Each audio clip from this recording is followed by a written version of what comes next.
নমস্কার বন্ধুরা, কেমন আছো সবাই? আশা করি তোমরা সবাই ভালো আছো। আজকে আমি দেখো বানাবো কাতলা পাতুরি। তার জন্য এখানে আমি বেশ বড় সাইজের 4 থেকে 5 পিস কাতলা মাছের টুকরো নিয়ে নিয়েছি। তারপরে এটা আমি ভালো করে ধুয়ে পরিষ্কার করে এখন আমি তার মধ্যে দিয়ে দেব পরিমাণ মতো হলুদ আর দিয়ে দেব হাফ চামচ মরিচের গুঁড়ো। মরিচের গুঁড়ো অ্যাড করার পর আমি তার মধ্যে পরিমাণ মতো লবণ আর দিয়ে দেব 1 থেকে 1.5 চামচ পরিমাণ সরষের তেল। এই সরষের তেলটা দেওয়ার পর এই মাছটাকে আমি ভালো করে মশলার সাথে মেখে নেব। এখানে আমি হাতের সাহায্যে ভালো করে মাছটা মেখে নিয়েছি আর রেখে দেব 10 থেকে 15 মিনিটের জন্য।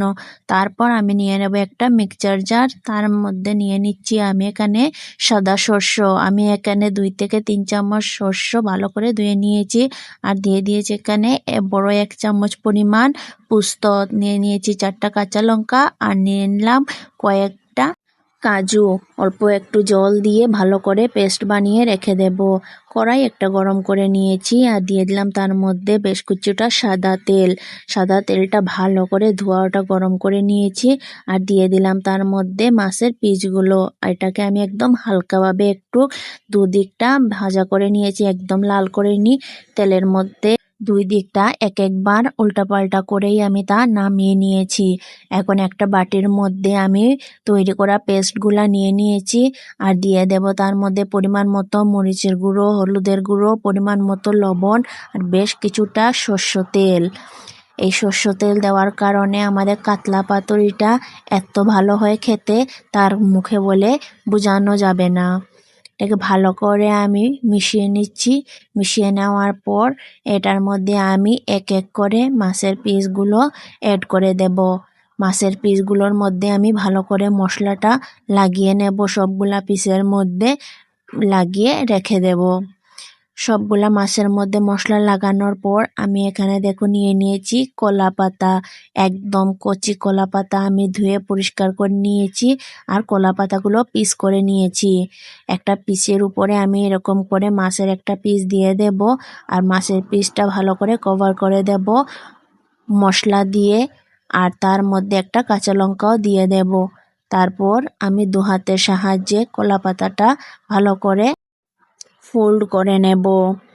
এখানে একটু আস্তে করে ফোল্ডটা করতে হবে যাতে করে কলা পাতাটা যেন ছিঁড়ে না যায়। এখানে আমি একটু সময় লাগিয়ে আস্তে আস্তে কলা পাতাটাকে ফোল্ড করে নিচ্ছি। কলা পাতাটা ফোল্ড করার পর একটা সুতার সাহায্যে ভালো করে এটাকে বেঁধে নেব যাতে করে কলা পাতার ফুলটা খুলে না যায়। আমি এটাকে রেডি করে নিচ্ছি আর ভালো করে বেঁধেও নিচ্ছি। আমি এটাকে ভালো করে বেঁধে নিয়েছি। তারপর আমি বাকিগুলাও আস্তে আস্তে এরকম করে বানিয়ে নেব। এখানে সবগুলাই পাতুরি আমি রেডি করে নিয়েছি। রেডি করার পর এখন আমি যাব এটাকে ভাপাতে। তার জন্য এখানে দেখো আমি একটা জালি করা বাসন একটা গরম জলের পাত্রের মধ্যে বসিয়ে দিয়েছি। বসিয়ে দেওয়ার পর আমি একে একে তার মধ্যে কাতলা পাতুরি যেগুলো রেডি করেছি সবগুলা সুন্দরভাবে সারি করে বসিয়ে দেব। এখানে আমি আস্তে আস্তে সবগুলা পিসি দিয়ে দিচ্ছি। আমি একটা ঢাকনা চাপা দিয়ে এটা 15 থেকে 20 মিনিটের জন্য ভাপের মধ্যে বসিয়ে দেব। এটাকে আমি 15 থেকে 20 মিনিটের জন্য ভাপে বসিয়ে দিয়েছি। 15 থেকে 20 মিনিট পর এটা আমি আপনাকে দেখিয়ে দিচ্ছি। আমার এই রেসিপিটা যদি তোমাদের ভালো লেগে থাকে তাহলে একটা লাইক আর চ্যানেলটাকে সাবস্ক্রাইব করে নেবে।